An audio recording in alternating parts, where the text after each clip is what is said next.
So previously we talked about sentence writing. Simple sentences was the first video. Sentence that has one independent clause. An independent clause is a group of words that makes a complete statement, has a subject and a verb. Subject is the noun that the sentence is about. The verb is the word that shows the action or state of being of the subject of the sentence.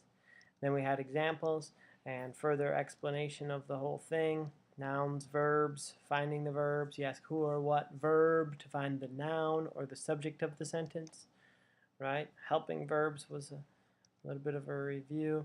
Sometimes you have compound subjects, so you have, and this is important for the next lesson, you have an independent clause with two or more subjects separated by the word and then you have one verb, SSV.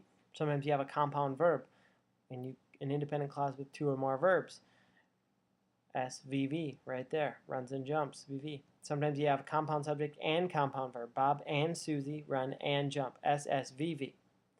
And so then we had those four simple sentence formulas, SV, SSV, SVV, SSVV. Moving on, we have a compound sentence. A compound sentence has two or more independent clauses. Bob jumps, comma, but Susie runs. You have Bob jumps, which is an independent clause. It can stand alone.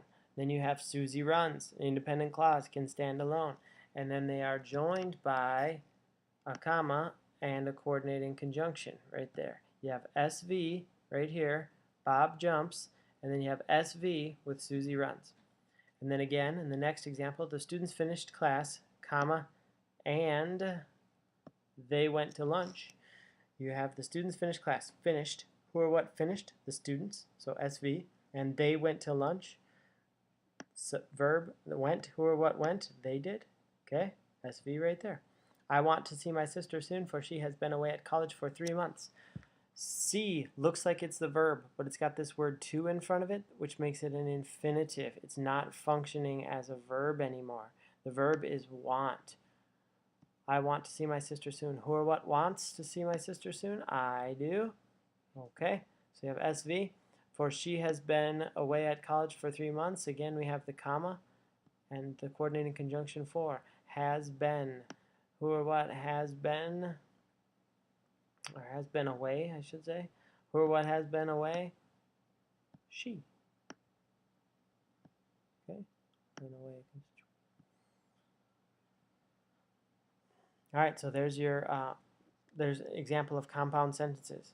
There's a difference between a simple sentence with a compound subject and a compound sentence. If you have a compound subject, you have the subjects together, and then you have the verbs together.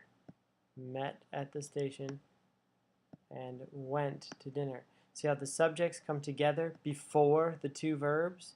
You have one subject right here, and you have one subject right here. It should be an arrow. It's kind of a crazy looking ugly arrow, but it should be an arrow.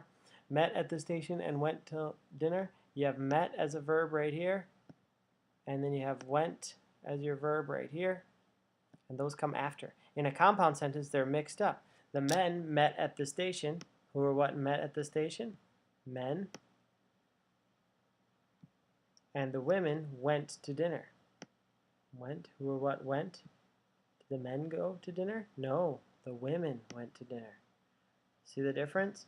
Up here you have S, S, V, V, and down here you have SV, SV.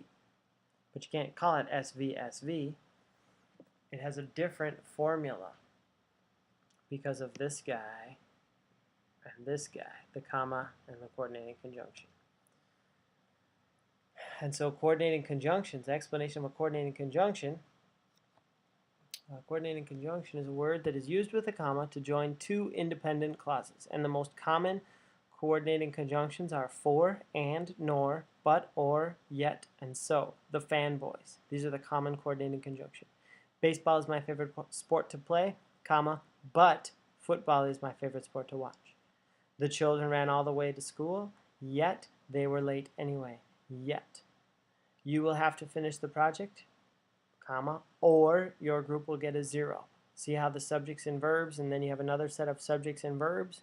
That's called a compound sentence, joined with the coordinating conjunction. You can also join a compound sentence with a semicolon. Semicolons can also be used to join the two independent clauses of a compound sentence, it says. Susan loves to swim, semicolon, her brother likes to dive. And if you look at the example right there, you have a semicolon there. Instead of a comma and a coordinating conjunction right there, you have a semicolon. You could say Susan loves to swim, comma, but her brother likes to dive. Has a little slightly different meaning, and that's how you use a semicolon. You use it to join two independent clauses where there's a relationship between the two sentences.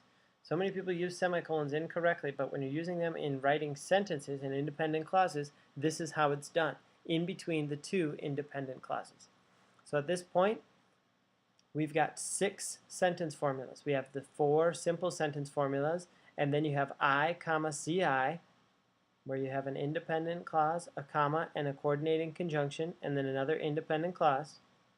And this one, it's SV, comma, coordinating conjunction, SSV. But you don't write it that way. You write I, comma, CI, independent clause, because this is all one big independent clause right here. And then you have another independent clause that is the rest of the sentence. Same thing down below. You are amazingly tall, semicolon, Bill and Bob are short. This is an SSV, and so it's an independent clause. But you don't write SV, semicolon, SSV. You write I, semicolon, I, because they are independent clauses. This lesson on compound sentences was a little bit longer, but now you're set to start the compound sentence worksheets that are linked up on the Moodle page. They all have an explanation there for you to get started.